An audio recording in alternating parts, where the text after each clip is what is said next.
ഈശോ മിശിഹായ്ക്ക് ഇന്ന് നമ്മൾ ധ്യാനിക്കുന്നത് സ്നേഹത്തിൻ്റെ കൽപ്പനയെക്കുറിച്ചാണ്.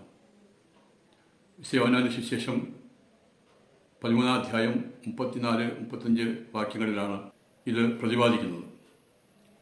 ഞാൻ പുതിയൊരു കൽപ്പന നിങ്ങൾക്ക് നൽകുന്നു, നിങ്ങൾ പരസ്പരം സ്നേഹിക്കുവിൻ. ഞാൻ നിങ്ങളെ സ്നേഹിച്ചതുപോലെ നിങ്ങളും പരസ്പരം സ്നേഹിക്കുവിൻ. ക്രിസ്തീയ ശിഷ്യത്വത്തിൻ്റെ മുഖമുദ്ര സ്നേഹമാണ്. ദൈവത്തിൻ്റെ സ്നേഹം ഹൃദയത്തിൽ സൂക്ഷിക്കുവാൻ വിധിക്കപ്പെട്ടവരാണ് ക്രൈസ്തവരായ നാം ഓരോരുത്തരും. ദൈവം നമ്മെ സ്നേഹിച്ചതുപോലെ എൻ്റെ സഹോദരനെ, എൻ്റെ അയൽക്കാരനെ എനിക്ക് സ്നേഹിക്കാൻ കഴിഞ്ഞു എന്ന് ആത്മസംതൃപ്തിയോടെ പറയുവാൻ സാധിക്കുകയുള്ളൂ. ഹൃദയമാകുന്ന നെൽപ്പോടിൽ സ്നേഹത്തിൻ്റെ അഗ്നി ഒരിക്കലും കെടാതെ സൂക്ഷിക്കാൻ കഴിയേണ്ടവരാണ് യഥാർത്ഥ ക്രൈസ്തവർ.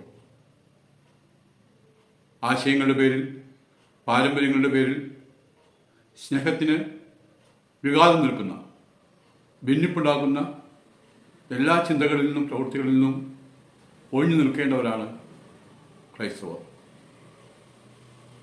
മരണത്തിൻ്റെ തലേ ദിവസം രാത്രി അന്ത്യത്യാഴത്തിൻ്റെയും പാദശാലനത്തിൻ്റെയും വികാരനിർഭരമായ അന്തരീക്ഷത്തിൽ നമ്മുടെ സ്നേഹനാഥനായ യേശു പ്രിയ ശിഷ്യർക്ക് നൽകിയ അവസാന സന്ദേശത്തിൻ്റെ കാതൽ അനന്തമായ സ്നേഹത്തിൻ്റെ പുതിയ കൽപ്പനയായിരുന്നു.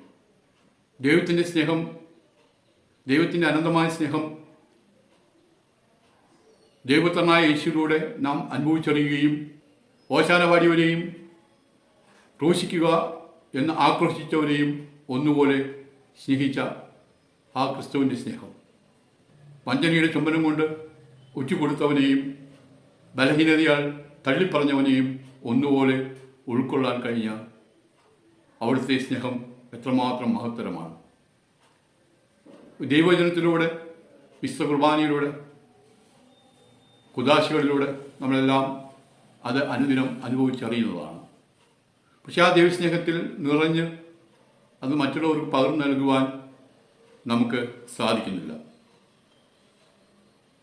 മുഖം തുടച്ചവനെയും മുഖത്ത് അടിച്ചവനെയും കരുണ കൊണ്ട് പൊതിഞ്ഞവനാണ് യേശുക്രിസ്തു.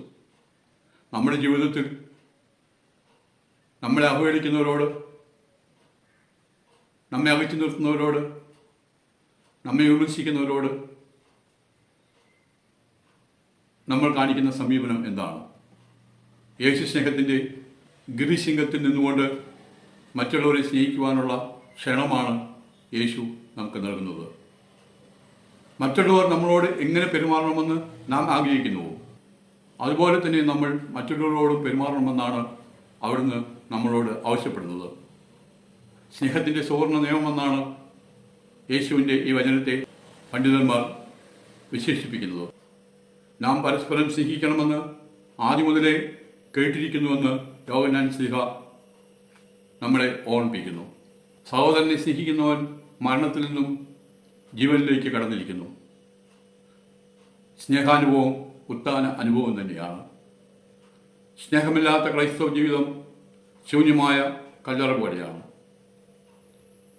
നമ്മുടെ ക്രൈസ്തവ ജീവിതത്തെ, ക്രിസ്തീയ സാമൂഹ്യ ജീവിതത്തെ ഈ വചനത്തിൻ്റെ അടിസ്ഥാനത്തിൽ, ഈ കൽപ്പനയുടെ അടിസ്ഥാനത്തിൽ ഒന്ന് പരിശോധിക്കുന്നത് നല്ലതാണ്.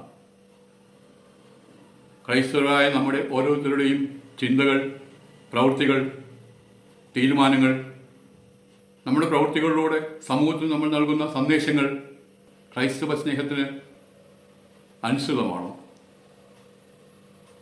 ദൈവപുത്രനായ യേശു കുരിശിൽ മരിച്ചുകൊണ്ട് അനന്തമായ സ്നേഹത്തിൻ്റെ പാരമ്യത്തിലേക്ക് നമ്മളെ കൈപിടിച്ച് നടത്തിയെങ്കിൽ, നമ്മളെ അവഹേളിക്കുന്നവരോടും വിട്ടുവീഴ്ച ചെയ്തുകൊണ്ട് സ്നേഹത്തിൻ്റെ കൂട്ടായ്മയിലേക്ക് എല്ലാവരെയും ഒരുമിച്ച് നടത്തുവാൻ നമുക്ക് ഉത്തരവാദിത്വമുണ്ട്.